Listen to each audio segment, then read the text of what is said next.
Ricard Ostrell. Víctor Font, candidat a presidir el Barça i cap visible de l'oposició de Joan Laporta. Bon dia i gràcies per acompanyar-nos.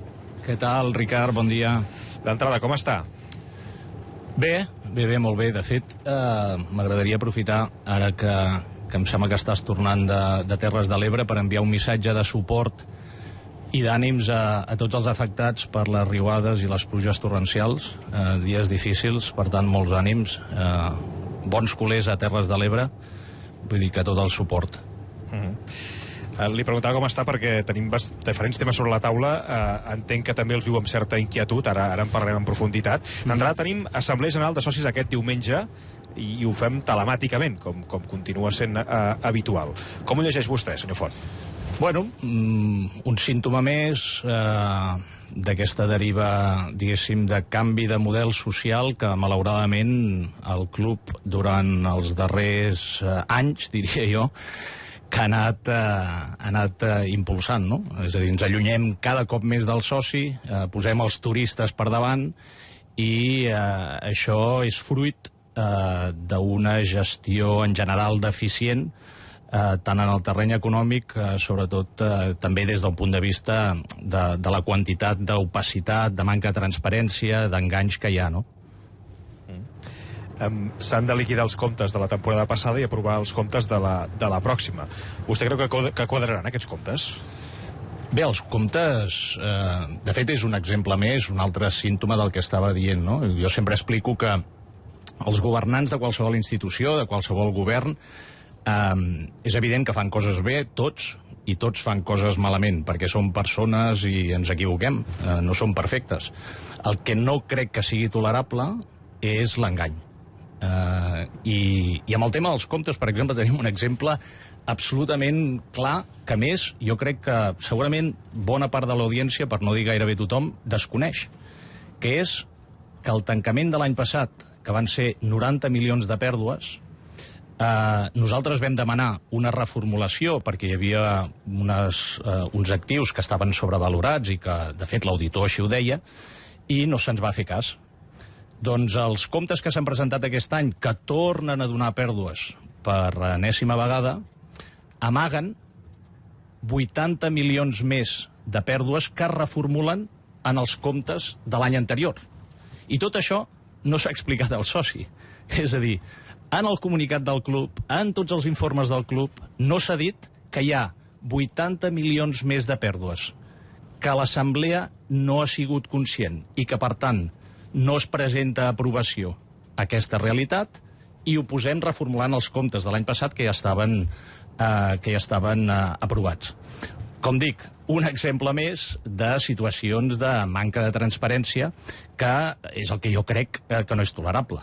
Però vaja, tenim aquest cas, ahir mateix es va conèixer que la realitat darrere de la selecció de la constructora, una constructora desconeguda absolutament per tothom, que se'ns va dir que es seleccionava perquè eren els que ho farien més ràpid i els que ho farien amb menys diners, de forma més barata, doncs ahir vam saber que això no és així. Un altre exemple d'engany. Sí, va ser la cadena SER que va avançar ahir que la constructora Limac era la pitjor qualificada segons els informes del club. Però aleshores per què creu vostè que tot i això li van adjudicar? Perquè, de fet, un dels temes per guanyar el concurs era els terminis, no? Que s'entregaria també, que seria la més econòmica i terminis. Terminis i preu. I ahir vam saber que els informes interns del club tenien certesa que ni els terminis ni el preu que l'oferta de l'IMAC proposava es complirien. Per tant, i per què creu que li van adjudicar igualment la construcció? Precisament la pregunta, jo crec que el diumenge tenim una oportunitat magnífica. Hi ha una assemblea de compromissaris i, per tant, el president del Futbol Club Barcelona té una oportunitat magnífica per contestar aquesta pregunta. Per què es va seleccionar a una empresa que, tot i que els tècnics deien que tenia la valoració més deficient de totes les propostes que es van fer, per què es va seleccionar? Necessitem una resposta, necessitem transparència. Repeteixo, equivocacions en podem fer tots. Manca de transparència i enganys no té cap sentit. I això són només petits exemples, que si mirem tot el mandat, tenim el cas de Darren Dean, un amic d'aquesta junta directiva, se li van pagar 50 milions per fer de mediador en la renovació del contracte d'un dels socis estratègics més antics del Futbol Club Barcelona, que és Nike. Tenim el cas de Niuera. S'ha donat el contracte de partner estratègic de telecomunicacions a una empresa que el club ha anunciat com a líder mundial en serveis de telecomunicacions, quan és una empresa de recent creació, que no ha fet absolutament mai res en el món de les telecomunicacions, i que, a més, ha sigut qui ha comprat 70 milions de drets d'explotació de seients VIP. En què quedem? Són experts en telecomunicacions, són experts en comercialització de seients VIP, però són negocis molt diferents. I qui hi ha darrere d'aquesta societat? Perquè una societat de nova creació que tingui capacitat per invertir 70 milions és... Però la llista és interminable. Ara hem viscut aquests darrers mesos i de fet ens ha afectat tots els socis, perquè la màxima il·lusió que tenim és poder tornar a casa, tornar al Camp Nou. Se'ns ha dit, per activa i per passiva, que tornàvem al Gamper. 27.000 espectadors era la proposta del club per poder tornar el més aviat possible. Ara sembla que d'aquí pocs dies tindrem aquesta llicència per poder tornar al Camp Nou amb 27.000 espectadors. Però ara es veu que ja no, que econòmicament no té sentit. Primer diem una cosa, després en diem una altra. Va dir la setmana passada que tornar amb 27.000 espectadors no és sostenible econòmicament i que s'hauria de jugar amb 45.000. Exacte. Llavors, aquesta manca de transparència, aquesta manera de fer, és el que a nosaltres ens trasbalsa. Perquè, repeteixo, la combinació d'una gestió deficient econòmica i de la manca de transparència i opacitat, a nosaltres només ens preocupa per dos motius. Un, perquè això té un impacte directe en els resultats esportius, és a dir, estem posant en risc el projecte esportiu de futur, i dos, perquè el model social l'estem canviant, estem prioritzant turistes, estem prioritzant allunyar-nos del soci degut a aquesta realitat. Ho diu perquè el club vol posar més turistes que abonats, diguéssim, pel rendiment econòmic que pot tenir. Bueno, perquè al final, si tu tens 1.000 milions de pèrdues amb 5 anys de mandat, 1.000 milions de pèrdues, més de 1.000 milions, de fet. Hem gastat més de 1.000 milions dels que hem ingressat, que òbviament els hem intentat pal·liar malvenent patrimoni, les mal anomenades palanques. I amb aquesta resta, és a dir, venent-nos patrimoni, el que hem aconseguit és que en comptes de 1.000 i pico milions de pèrdues, aquest mandat avui en dia té 230 milions de pèrdues.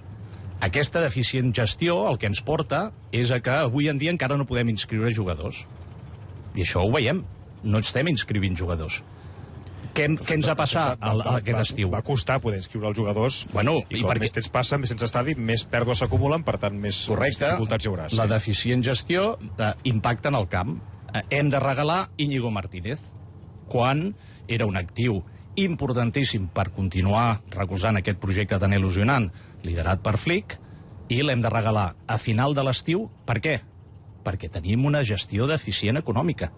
I és per això que nosaltres posem èmfasi en la necessitat d'aprofitar tot el potencial econòmic que una institució com el Barça té, perquè si aconseguim maximitzar el potencial econòmic que la institució té, podrem fer dues coses. 1. Reforçar l'equip i assegurar que Lamine Yamal, Pau Covarsí, Pedri, etc poden guanyar Champions. I 2. No allunyar-nos del model social que el Barça té i que ha tingut des de la seva creació. És a dir, què ens està passant? Per què hem de prioritzar turistes?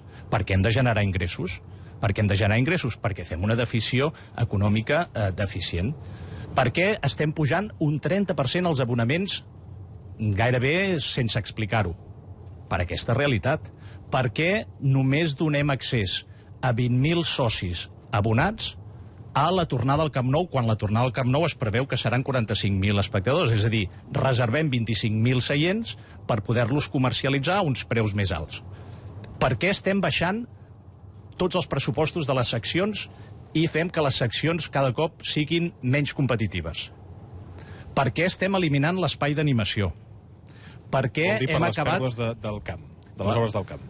Sí, perquè estem acabant i trencant amb el moviment penyístic i fent que els pressupostos que dedicàvem al moviment penyístic ja no s'hi dediquin. És a dir, la mala gestió el que comporta és risc en els resultats esportius i, per altra banda, un canvi en el model social que ens l'estan canviant en els morros i no ens n'estem gairebé ni adonant. I la realitat, Ricard, és que ens volen desmobilitzats, volen fer creure a la gent que el soci això li és igual i la realitat social del club és tossuda. I els socis que som d'aquest club perquè ens l'estimem i perquè és un club diferencial, lluitarem de totes perquè aquest model social no canvi. No, li volia preguntar per això que vostè esmentava, dels abonaments per aquesta temporada que han pujat, tot i que ja s'ha jugat per algun partit important com el del PSG. Què li sembla a vostè? Bé, és el que dic. És el resultat de no gestionar econòmicament bé el club. Quan no gestiones bé el club i portes 1.000 milions de pèrdues acumulades en 5 anys de mandat, tens urgències, i tens urgències econòmiques. Quan regales 50 milions a un amic per dir que ha fet de mediador en la renovació del contracte de Nike, doncs tens un forat de 50 milions que si féssim servir aquests 50 milions per algun fitxatge, per reforçar el departament de viatges perquè els socis es beneficiïn de quan volen viatjar amb l'equip, de pagar qualsevol necessitat social que hi hagi, reforçar el pressupost del departament de penyes. Si féssim tot això, doncs estaríem reforçant el model social i aquí és on tenim l'oportunitat. Nosaltres el que ens fa ser optimistes és que som plenament conscients del potencial que tenim com a institució i que si fem bé les coses, perquè les coses es poden fer bé, podrem reforçar aquest model social i, sobretot, que és el que més importa tant a l'aficionat com al soci, podrem reforçar el projecte esportiu i tenir més garanties de donar continuïtat a aquesta il·lusió que els nanos i Flick ens estan donant. Per cert, la gestió esportiva, parla vostè d'il·lusió, però per vostè Flick continua oferint totes les garanties? És a dir, s'ha de tenir confiança cega ara mateix en Flick? Home, 100%. És a dir, aviam, perdre 2 partits ja ens va passar l'any passat i ja vam veure el que va passar. A mi el que em preocupa és que quan parlem d'una deficient gestió i de segons quines operacions que tenen difícil explicació i que tenen impacte en el projecte esportiu, quin impacte pot tenir això en la percepció d'una persona com Flick, que al final també és una persona, un professional íntegre, però que també deu estar al·lucinant. Deu estar al·lucinant amb el fet de que el dia abans de la gira li suspenen la gira. Deu estar al·lucinant amb que cada setmana no sap on te jugarà. Deu estar al·lucinant que porta 2 anys en el club i a començament de temporada no pot fer servir tots els jugadors que té perquè no s'han pogut inscriure. Deu estar al·lucinant perquè regalem a Íñigo Martínez quan falten pocs dies per començar la temporada, quan era un pilar fonamental de l'estructura defensiva d'aquest equip. Per tant, ens preocupa que la deficient gestió no només impacti i posi riscos en el projecte esportiu a mig llarg termini, sinó que pugui impactar en un actiu tan rellevant, que és una de les grans decisions preses per aquesta junta directiva, que era fitxar Flick.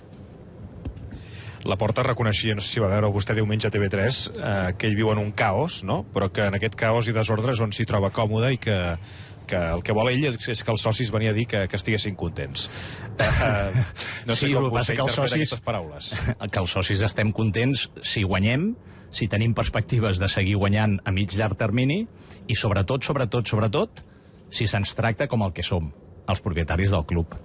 I els socis estem contents si veiem que en comptes d'allunyar el soci de la institució, tot el que es fa posant el soci com a màxima prioritat.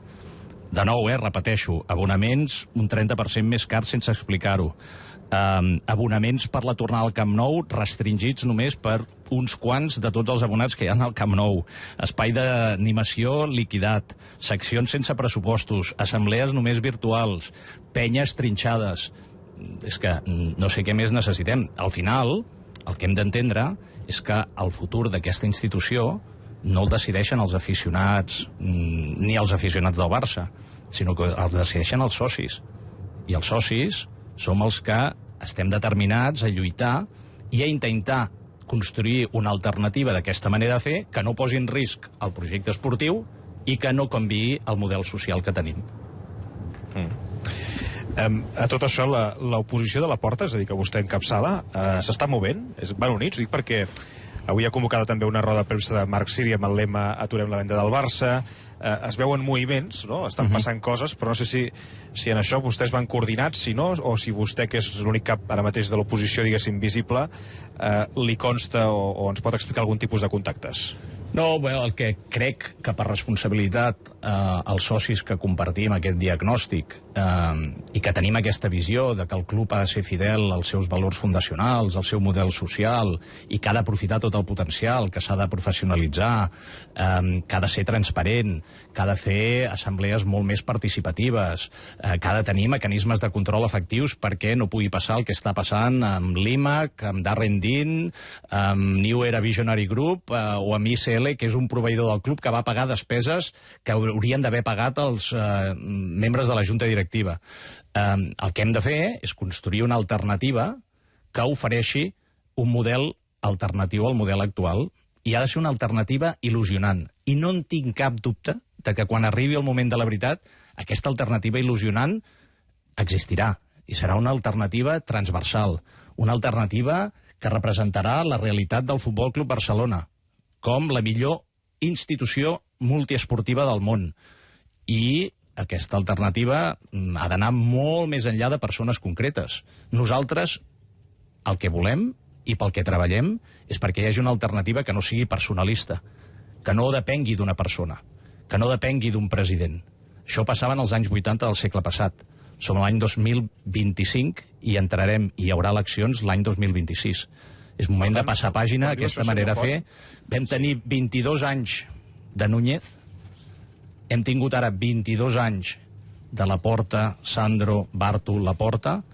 Moment de passar pàgina i deixar pas a noves generacions que professionalitzin el club, que el modernitzin, que il·lusionin a la colorada, que reforcin el projecte esportiu, que protegeixin el model social i que tots estiguem superorgullosos de ser del Barça, amb independència de si la pilota entra o no. No, li volia preguntar, quan vostè em parla d'aquesta il·lusió, és perquè hi ha opcions d'una candidatura conjunta, ho percep, o perquè, és a dir, vostè el que es vol vendre a partir d'ara en les properes eleccions no està en un projecte de Víctor Font, sinó del que representarà vostè en aquest projecte? Bueno, és que jo el que no entenc tampoc massa bé, tot i que entenc la pregunta perfectament, és què vol dir una candidatura unitària. Si la candidatura unitària ha de ser una candidatura on diferents col·lectius del barcelonisme, perquè el barcelonisme és molt transversal. El barcelonisme no és els empresaris o l'establishment català. El barcelonisme no és l'espai d'animació. El barcelonisme no són només les penyes. El barcelonisme és tot això i més. I el que necessitem és que totes aquelles persones d'aquests col·lectius que comparteixin que dirigir el club de la manera que s'està dirigint, amb deficient gestió econòmica, amb opacitat, amb enganys, no pot continuar sent la realitat del club, hem de sumar esforços i hem de construir aquesta alternativa il·lusionant. I portem anys fent-ho, i ho seguirem fent, i estic convençut de que quan arribi el moment, una candidatura transversal amb representació de tots aquests col·lectius i de la realitat Barça serà una proposta il·lusionant que el soci podrà triar. Passa, què li diu el NAS? És a dir, l'horitzó de les eleccions és imminent, com deia, però els estatuts diuen que s'han de convocar entre el març i el juny d'aquest 2026. Ara mateix vostè en quin escenari pensa? Per mi, i estic en una situació, de fet ho hem anat expressant arrel de que anàvem fent seguiment del mandat i anàvem veient que la Junta actual no era capaç d'aprofitar tot el potencial que té la institució i que amb moltes decisions, tot i que algunes han sigut encertades i ens han portat, junt amb l'herència de la Masia, a poder reconstruir l'equip i fer-lo competitiu i il·lusionar-nos tots una altra vegada, el que ens interessa a tots els culers és que l'opció de canvi sigui quan abans millor. Si pogués ser demà, millor que demà passat. El que entenc, per altra banda, és que normalment en aquest tipus de situacions on hi ha una junta que opta a la reelecció és que passi a finals de temporada. Però nosaltres estarem a punt ja i tan aviat com es convoquin oferirem una proposta il·lusionant que es contraposi 100% amb la manera de gestionar el club actual. Clar, això també ja sap que el clima esportiu és clau. Per tant, si la pilota entra, la porta té una situació que si no entra segurament potser té una altra. Segur que influeix en el context, però hem de tenir clar una cosa. Aquí qui pren la decisió sobre el futur de la institució són els socis que al final exerceixen el seu dret a vot, que històricament són al voltant de 50.000 persones. Aquí hi ha milions i milions de persones que parlen i que defineixen una mica l'estat d'ànim del barcelonisme, però hi ha 50.000 persones que voten. A l'any 2021, un entorn molt favorable pel president actual, pel que suposava, pel que representava, sobretot també com a antítesi a la Junta sortint, va haver-hi el 46% dels socis que van anar a votar sabent que guanyaria Joan Laporta, que van votar alternatives a Joan Laporta. I això fa 5 anys. Per tant, jo estic convençudíssim que davant de la deriva, tant en l'aspecte econòmic com en l'aspecte social que ha anat al club, quan hi hagi eleccions, tant de bo siguin el més aviat possible, hi haurà una majoria social que s'il·lusionarà per un projecte transversal, professional, amb un projecte esportiu que reforci els actius actuals i que il·lusionarà la colorada com mai. Víctor Font és candidat a presidir el Barça i el cap visible ara mateix de l'oposició a Joan Laporta. Senyor Font, gràcies per acompanyar-nos i que tingui un molt bon dia. Moltes gràcies, Ricard.